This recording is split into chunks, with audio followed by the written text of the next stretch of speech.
Aujourd'hui, on va parler sécurité informatique, et plus précisément de la certification ISO 27001. Mais qu'est-ce que c'est exactement? À quoi ça sert vraiment? Et surtout, comment on l'obtient? C'est ce qu'on va voir ensemble dans cette vidéo. Que vous soyez chef d'entreprise, responsable informatique, ou simplement curieux d'en savoir plus sur la cybersécurité, cette vidéo est faite pour vous. Alors, premièrement, à quoi sert la norme ISO 27001? L'objectif principal, c'est de mettre en place un système de management de la sécurité de l'information, ou SMSI, solide et efficace. Il s'agit de protéger toutes les informations sensibles de votre entreprise. Les données clients, les données financières, les secrets industriels, bref, tout ce qui est crucial pour votre activité.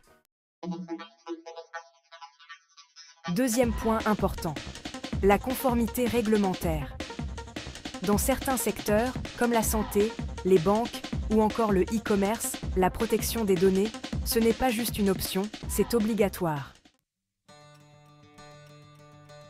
Troisième avantage, et pas des moindres, la confiance des clients. Afficher la certification ISO 27001, c'est envoyer un signal fort à vos clients. Vous leur prouvez que leur sécurité est une priorité pour vous. Chapitre 4. Prévenir les pertes financières. Car oui, la sécurité informatique a un coût. Investir dans la certification ISO 27001, c'est mettre toutes les chances de votre côté pour éviter des catastrophes financières dues à des fuites de données. Chapitre 5. Améliorer la réputation. Une entreprise certifiée ISO 27001 a une longueur d'avance sur ses concurrents. C'est une entreprise qui inspire confiance, attire les meilleurs talents et qui est mieux préparée pour relever les défis de demain. Chapitre 6. Évaluation des besoins et préparation. La première étape pour obtenir la certification, c'est une bonne préparation. Il faut commencer par identifier les informations à protéger et obtenir l'adhésion de la direction. Chapitre 7. Mise en place du SMSI. Une fois les bases posées, vous pouvez passer à la mise en place du SMSI, rédiger une politique de sécurité de l'information, analyser les risques et mettre en place des mesures de sécurité adéquates. Chapitre 8. Audit interne. Avant de vous lancer dans l'audit de certification, il est fortement recommandé de réaliser un audit interne. Cela permet de vérifier que votre SMSI est conforme aux exigences de la norme. C'est le grand jour. L'audit de certification se déroule en deux phases.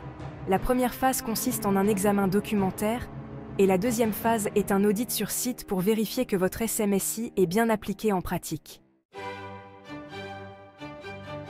Si votre audit est concluant, félicitations! Vous obtenez la certification ISO 27001 pour une durée de 3 ans. Dernier point, et pas des moindres, la certification ISO 27001, ce n'est pas un sprint, c'est un marathon. Vous devez constamment évaluer et améliorer vos pratiques de sécurité. Voilà. J'espère que cette vidéo vous a permis d'y voir plus clair sur la certification ISO 27001. Que ce soit pour renforcer la sécurité de vos données, gagner la confiance de vos clients, ou encore améliorer votre image de marque, la certification ISO 27001 est un investissement stratégique. Si vous avez aimé cette vidéo, n'oubliez pas de vous abonner à ma chaîne et d'activer les notifications pour ne rien manquer de mes prochains contenus. À bientôt!